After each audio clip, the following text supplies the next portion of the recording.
Hey guys, my name is Jamie. I'm with the Lao Buddhist Temple of Denver Dragon Boat Club, and I'm sitting here with Jeff Dang, who is the president of a lot of things. We'll dive into that, but mainly know him from CU Denver, one of the leaders here in the Dragon Boat community in Colorado. And we're excited to bring to you another interview to share with you the sport of Dragon Boat because we see it as growing, and we want to share what it really means to us and our vision for the sport as it grows across the world. So, Jeff, appreciate you coming to join me, man. Yeah, of course. Thanks for having me. It's cool. always good to come out and talk about dragon boating. Yeah, let's just dive right into it.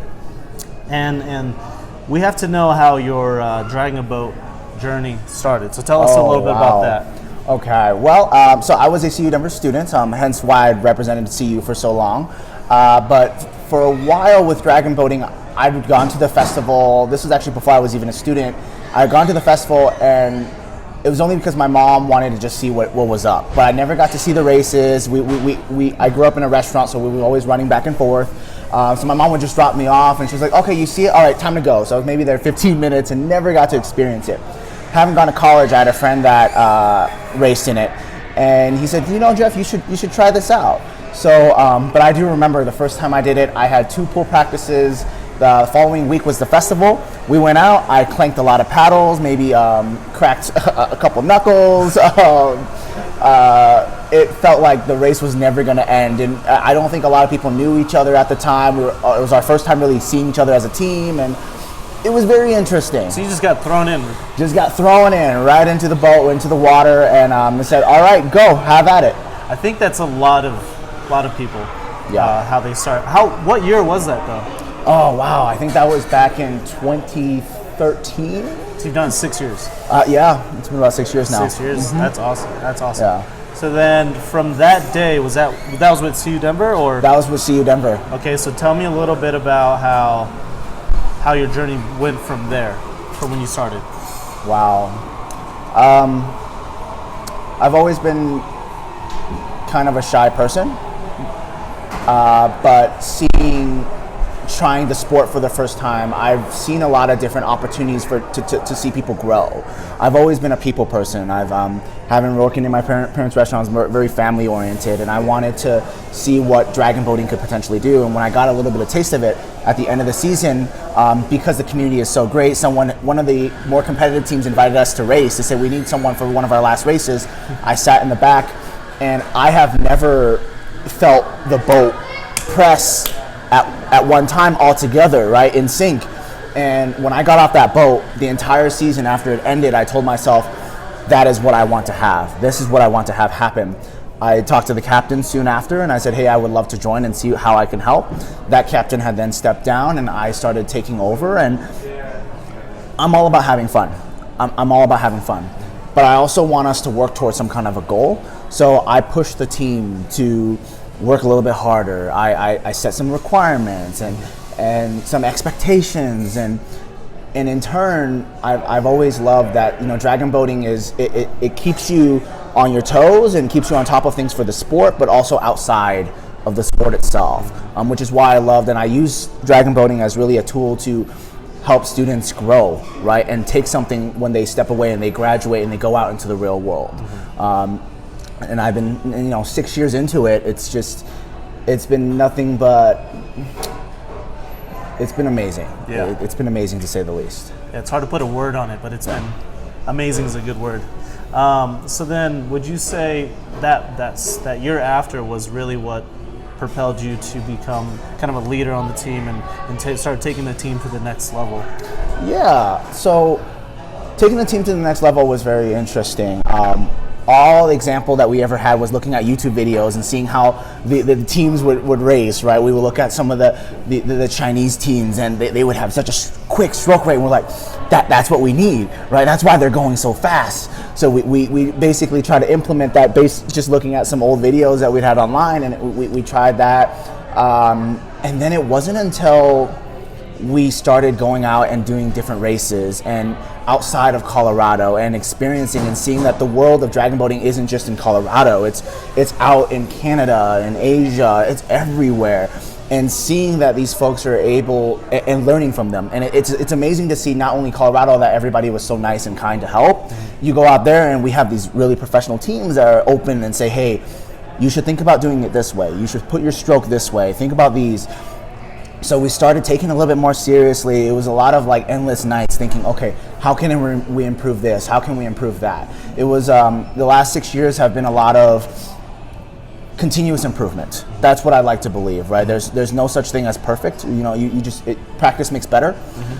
So we keep pushing to learn new things, make connections with people, and next thing you know, I think that the team itself, in a lot of ways, went from a team that's like, oh, okay, CU's here, yay, to oh, CU's here, which it's very humbling in a lot of ways. Yeah, that's really cool.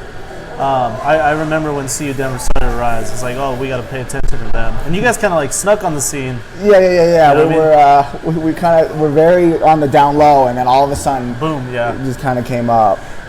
When did CU Denver form a Dragon Boat team? CU Denver formed a team the second year the Colorado Dragon Boat Festival was around.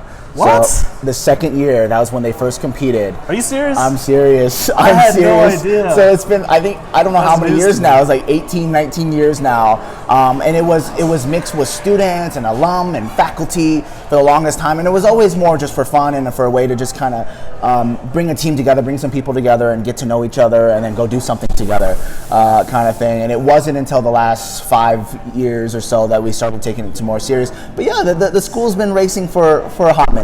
Dude, I had no idea. That's news to me. I thought it was like more recent. It's kind of like around when you started. Wow, that's really cool. Do you know if any of the former members, like at the very beginning, are any of them still involved? Are they still connected, communicating, or anything like that? That's interesting. James Speed, who is one of the faculty members at the university, he had raced and actually captained the team many years ago.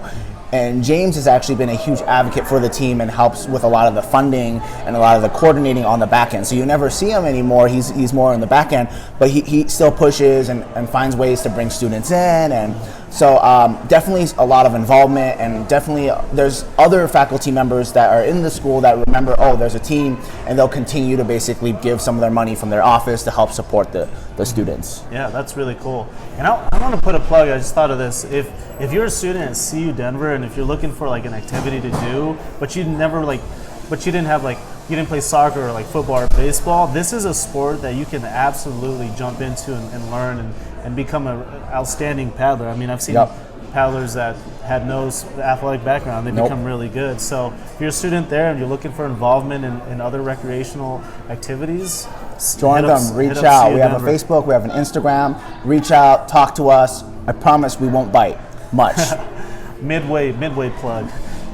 So then today, what is the age range of the team? Is it really just students? It is mainly just students. It's funny enough, it's been more, we've had some more alumni. Last year, I think it was 50%, 20% alum, which is quite a bit still, right? Because I graduated a few years and still been coaching and still been a part of it. And to me, that says a lot, right? A lot of students, they would graduate and they say, all right, I'm off, I'm gonna go do something else. But we have a lot of students coming back and saying, hey, is there anything that you need? How can we support the new students? Because they do realize that it's a fantastic opportunity, right? Learning about the sport is one thing, but it teaches you, in my opinion, a lot of life values. And I think a lot of our alumni come back to support that. The age range is probably from 17 to about 24. Okay. Yeah. Fairly young. Relatively. So then, what kind of festivals have you guys raced in? Well, we've mainly been racing in Colorado, as we know, the Colorado Dragon Boat Festival. We've been doing that for many years. But in the last few years, we expanded. We had lucky enough to get invited to go out to Hong Kong, and I think that was really one of our first. That was our first ever international race, and I believe that was the first Colorado team to have traveled internationally to go compete. So we had done that. There were a couple. The GWN in Colorado Springs was another race that came about. So we had done CDBF, Colorado Dragon Boat Festival, and then GWN for a couple years, and then eventually went out to Hong Kong. Just this last year, we went to Wisconsin.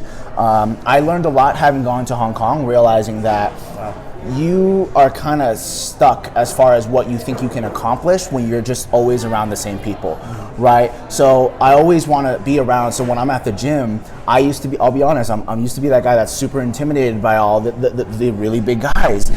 But as I started working out and I look at them and I go, wow, this is something and someone to look up to, right? It takes a lot to get to that point, you know, so there's a lot to learn from that. Yeah. And when I went to Hong Kong, I took very similar aspect and mind, you know, thought. So then this year I was like, we may not be able to afford to go to Hong Kong, but I pressured and I pushed the captains and I said, guys, we have to find something, even if it's a road trip. So we drove 18 hours to Wisconsin to go race, met some incredible people, and came back. So I'm going to continue to push the team to travel and expand and explore. I think something that's really key is I think there's a lot of amazing college teams out in the world, and I want us to find festivals that have a lot of college teams for us to really bond and see what it's really like out there. So I'm excited. We'll be doing a lot more traveling. I think CU will be doing quite a bit more traveling in the few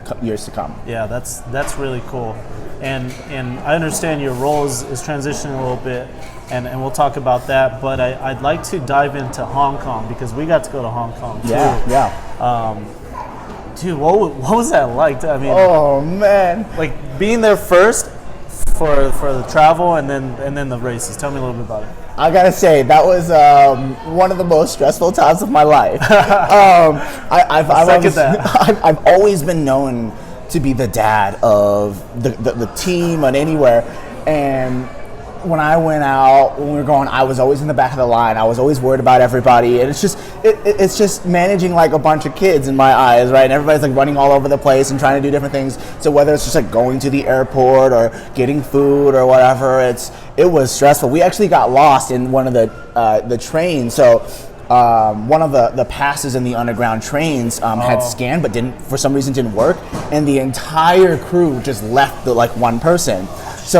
But because I stayed in the back and I knew what was going on, and because I knew the itinerary, and apparently nobody else listens to me when I talk through the itinerary, we were able to meet back up to where we were meeting up next, right? Yeah. So it was stressful, but let me tell you, it was also very eye-opening. For me personally, it was, I don't have a lot of too many folks out here that I can speak my own native language with, and in Hong Kong, everybody spoke Cantonese. So to be able to see that and experience that is really, really cool. It was really, really fun. Yeah, that was cool. Mm-hmm. Yeah, and I can second that because and yours got to be a little harder because you got younger team members. But the traveling with 20, 25, 26 people is definitely hard. But I can tell because I can tell this, it really helps you level up in leadership and just really knowing how to handle certain situations. I agree. I agree. So then tell me a little bit about the races. Like what was that like? Oh my gosh. We've never raced in open waters before, right? And we've never looked at the boat and just start seeing it rock before even getting on. Right? That was so scary. I'll be honest with you. We took our first practice, right? They said you got 15 minutes to go out there in the waters, and so we take our full team, we go out in the waters, and we're sitting there, and I'm like, oh my God, I can barely keep this boat stable. We go out, and our pacers, the folks in the first two rows, said that the water basically, it was tilted so much that the water was touching their ear. For me, I couldn't tell whether I soiled my pants and I was tasting my urine or if it was the water. I was so scared. But that was our first race, and we said, all right, collectively, we said, okay, how can we do this? We did a 10-man race, so we, as captains, had to take a leadership decision and say, okay, the folks who have experience, who have paddled before, let's put them in there first, get them that experience, get them out there, right? And I think this is every race that we've ever done, even in Hong Kong. Is we look at how we did, and then we tweak, and then we tweak, and then we tweak, and slowly built the confidence to be able to. We ended up in semifinals in Hong Kong. That's awesome. Which was pretty insane. We had lots of things happen and made some very tough decisions. Towards the end of one of our races, we had a member who had gotten a little ill and wasn't able to race, but because we were short on people, it was either we race or we completely drop out of the race. The decision was, of course, to drop out of the race. In my eyes, my team's well-being is a million times more important, right, than going out there and trying to shoot for whatever. I think it's key to have that. But at the end of the day, it's always been about the people. It's always been about the individuals. Mm-hmm. So I'll be honest, I think that in a lot of ways made our team stronger. It made us more aware, and the team to understand that, wow, the leadership team is not only about the gold, and it's not about the winning, and it's not about the medals. It's not about that. It's about the people. So we learned a lot, and that was a very interesting transition phase. So I was captain with another gentleman named Nevin, and this was the year that we were fully trying to transition into these new captains. That decision was not made by us. We said, hey, captains, you guys make the decision. I want you guys to think about it. And we remember walking down to the tent where they were to make that decision. Nevin and I were standing in the back, and we were just following the captains and just seeing them and talk to each other. It was kind of a proud dad moment of just like, wow, okay, this is happening, and they made the right decision. And there's no money, medal in the world that can kind of give you that kind of fulfillment. Yeah, that's really awesome, and that's a big reason why we do Dragon Boat, because of the people and seeing everyone use that sport to grow personally and professionally. So that's really cool to hear that perspective. For sure. I want to get into a little bit about yourself. Okay. When were you, quote unquote, appointed president or captain of the CU team? I was how did that came about? Appointed probably my second year, so this was maybe 2014. Mm-hmm. What had happened is I ended up being, I took on like a sub-leadership position with another gentleman who was leading it the year before, and I kind of tried to follow, but it seemed like the person that was trying to run it at the time was very busy doing a lot of different things. So it was kind of like, hey, we need to kind of take on and do something, and I really want to do something with this. And it was just a matter of having that conversation of like, hey, who can take on that leadership? So I kind of came about. I started with my other colleague. He's the one that introduced me. His name's Dollar. So Dollar was captaining for a while, and he and I did it together. And I don't know, it was kind of, we took over, and then one thing after another, we said, okay, we got to think about continuation. So we started about, okay, let's bring in a couple more people, right, to take the leadership helm. And it was interesting. So it went from one person to two people to four people to last year it was 5 captains, 5 leaders. That's awesome. That we had, and I've realized that is really incredible. It was incredible to see the transition from then to now, because now we have someone who, you're really good at talking to people, you're really good at planning this, you're really good at that, and knowing how to delegate and and we naturally work that so well with each other.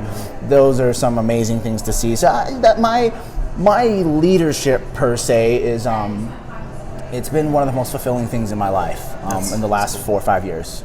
Yeah, I agree with that.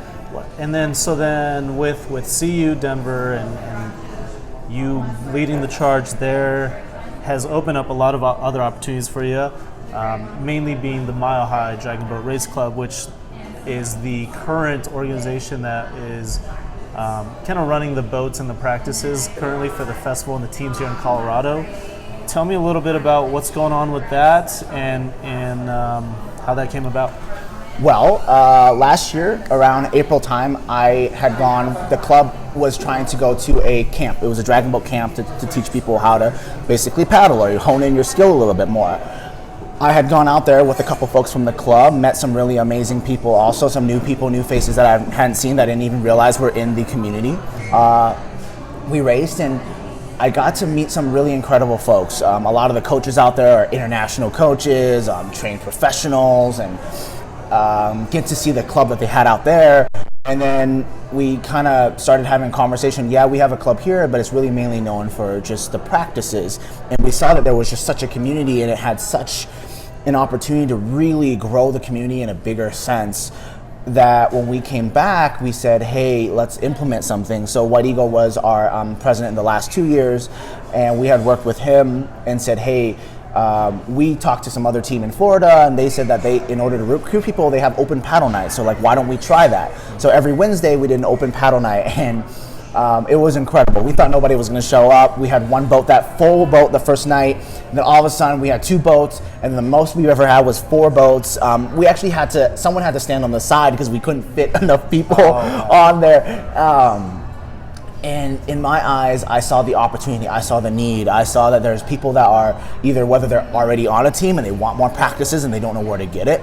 They have other folks that are just brand new, have never seen it, are very interested, but if there's never been really a great gateway to kind of bring people in. So starting that, I've just started in my head, I was like, wow, there's so much opportunity, there's so much potential. So just in the last few months here, there was new conversation about potentially bringing in a new board, right, to come in. So we did votes. I had gotten voted around, I think it was like mid-November time. Oh, wow. To be president. So I've taken on that role as of the 1st of January with a brand new board members who has very varying backgrounds, experiences, which is extremely cool to have. So I'm extremely excited to see where the club is going to go. I have a lot of things I envision that I'll be working with the community. It's been overwhelmingly positive. When I've told just some folks here and there, I was like, hey, this is happening, and everybody that I know in the community so far has just been like, Jeff, you let me know what you need, I'm going to be there to support you. At CU Denver, I've always been about people. At the club, it's not going to change. It's going to be about the people, right? I've seen a need, I've seen a want. I want to see how I can provide that. I've seen relationships build, and really strong relationships, and I've seen people who have never met each other. And as we're talking about, right, is so being a coach for so long, I've realized, I've learned something when I was at camp. Someone had told me, it's like, being a coach, one of the most fulfilling and hardest things to do is actually working with people who don't necessarily believe in themselves, who came into the sport and didn't think that they could do it, who came into the sport and said, I've never done a sport before, I didn't do any sports myself before either, and to show them that sparkle, and to show them, I had somebody who came in open paddle night, brand new, came to me at the end of the season and says, Jeff, you had taught me something to think positive all the time. And I actually took this from someone from Florida. He said it, RPT, relentless positive thinking, right? As you may know, the sport itself is very complicated, just like a lot of things that we're doing, right? It's easy to be overwhelmed and kind of break yourself down, but if you have that relentless positive thinking mind, that RPT mind. This girl came to me and she's like, Jeff, I was missing some dragon boating over the weekend. I wanted to go mountain biking for the first time. I did it, and I went halfway, and I was like, I'm ready to get off this bike and just give up. And she says, Jeff, in my mind, somewhere I can hear you say, all right, RPT, RPT, RPT. She's like, one pedal after the other, and she finished it, and she was just so happy. And to see that smile and to see that's what I want to take to the community with the club. Mm-hmm. You know, that's what I was like, oh my God, this is the potential that it has. So I'm really excited to see where the club and what the club can do in the next 2 years. That's awesome. So impact a lot more people with the club. Yeah. Get more people into the sport. That's really cool. So you said you didn't play sports growing up, so it was really cool to see that, that you did that. Was it the fact that someone was like, come join us, come be part of this, that drew you into the sport? What was it? So I may have talked about this before, but I was very shy growing up and was picked on a lot, and just it wasn't the best. But the pieces that were amazing was I had people that believed in me and saw potential and said, yes, you can, yes, you will. And I've realized that with dragon boating, I can also be that person, right?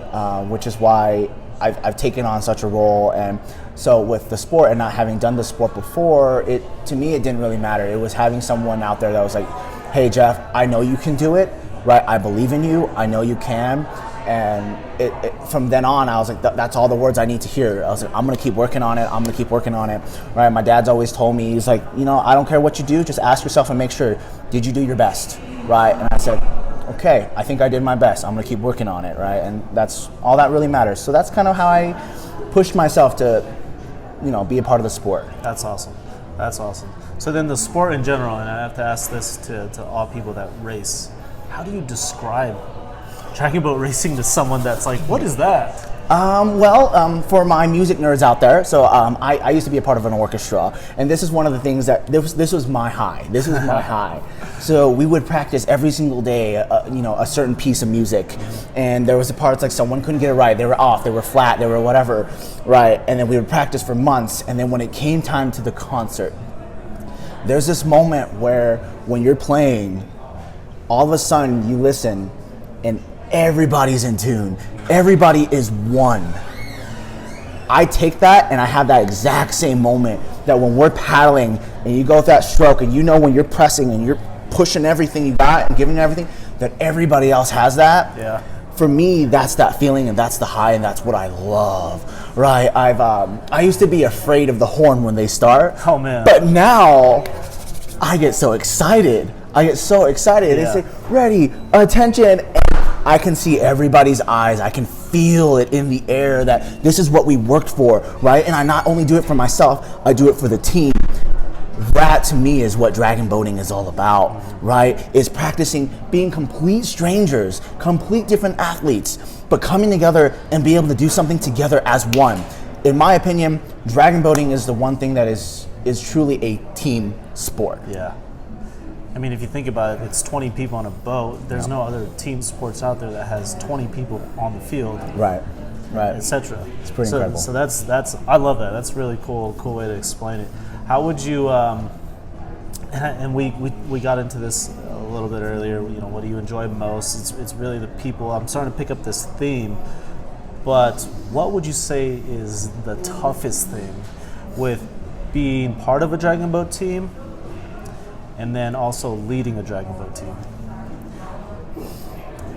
Being a part of it, I think one of the hardest things is keeping yourself accountable, and being aware that, learning that it's not just about you, right? Going about that team aspect and understanding that when you're a part of that team, it means a lot more than just showing up to practice, that you have to put in that additional effort. But not only that, you have to be aware of your partner and your teammates, of what they're doing, and figuring out how can I also bring them up, right? And knowing that just because you're working hard yourself, that if someone else isn't doing that, it could potentially bring the team down. So to find ways and always thinking about ways to kind of do that. So I think that is something difficult, or more difficult, I feel like maybe for students to kind of work on. Leading a team, I think the most challenging thing is just, you have different personalities, you have different people, different backgrounds, and figuring out how to make them into that orchestra, right? To make them hit that note takes a lot of time and patience.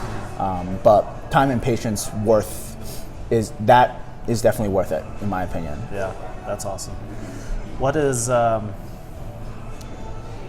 you're knocking out these questions early on, but I want to, in a succinct, short sentence, if you will, or a few sentences, what has Dragon Boat allowed you to do?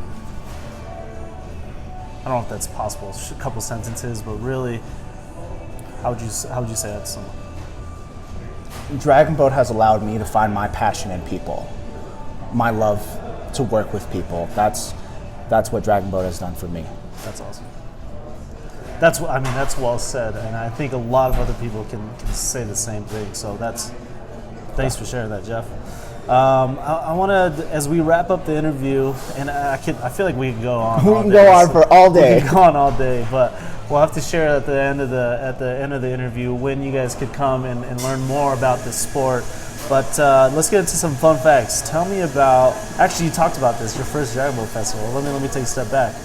outside of Dragon Boat, who's Jeff?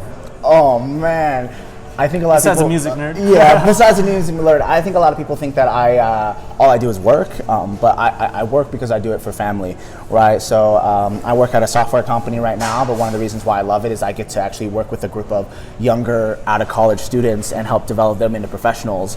I mentor on the side, incoming college students or even current college students. I spend a lot of time mentoring, giving back that way. It doesn't change. I think what I do in dragon boating and outside is, once again, it's been about people, because growing up, it was people that put their hand out there to help me, and I kind of want to live the rest of my days doing the same for others. Yeah, that's awesome. So you're just all about the people outside of Dragon Boat. I like to think so. What else do you do besides Dragon Boat and work? One thing. Man. Besides working out too. Okay. I am a huge fan of watches. Are you? I spend almost probably too much time reading articles about watches and their history, and I just love understanding different timepieces and what they stand for and what they're about. So this is why a lot of the pieces that I wear now are very mechanical, right? So a lot of times it's just a little chip that you have, and in a world of where everything is being more efficient and all chip, it's really nice to feel like you're wearing an engine or something mechanical on your hand. So, and to feel like you have to wind it and make it work, it's like a part of me in a way. So I can geek out about that all day also, but that's definitely something that I haven't really shared to the public too much about. But I have a huge love for watch and timepieces. So you're not about the Apple Watch, yes or no?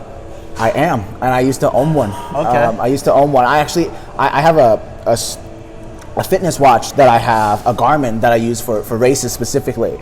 So during the season, you'll always see me with two watches. I have my regular watch, and I have a slight problem, but Don't call them 2 chains, call them 2 watch. Yeah. 2 watches. Yeah. Oh man, that's great. One last question to wrap this up. Sure. What is your dream location, place to race? Wow. My dream location to race. I think places like Italy and all these other places would be really, really cool. For me personally, I don't know if I have a specific location. It's about the people. Mm-hmm. If I have all the people in the community that I know are amazing and passionate and just love the sport and just wants to grow and are very positive, if I just have them in one location, it doesn't really matter where it's at. I totally agree with you, and I appreciate you saying some of the right things, but what is one place? Oh man, I don't know. I'm gonna have to dig you on that. Hong Kong was unreal, of course. Hong Kong was unreal. I think the next place would it'd have to be France. France. Yeah, I think that would be something incredible. Also, just because selfishly I've never been, so I would love to go out there and enjoy that and see what it's like out there as well. Well, I mean, there's the festival next year, so we could dive into a little bit of that with the travel too. Yeah, we'll see. Nice, man. Well, I appreciate you chatting, and I hope you guys have enjoyed this. I certainly have. So our goal is just to share with you what Dragon Boat really is and what it has done for us. So I appreciate you guys taking the time to hear about what we have going on. Do you have a few last remarks or any comments, plugs, or anything like that? Nothing other than check it out, join the sport, try it out. You'd be surprised. Get out of your comfort zone a little bit and get on a boat. Try it out. Yeah, definitely. Well, I appreciate you guys. Take care. Have a good one.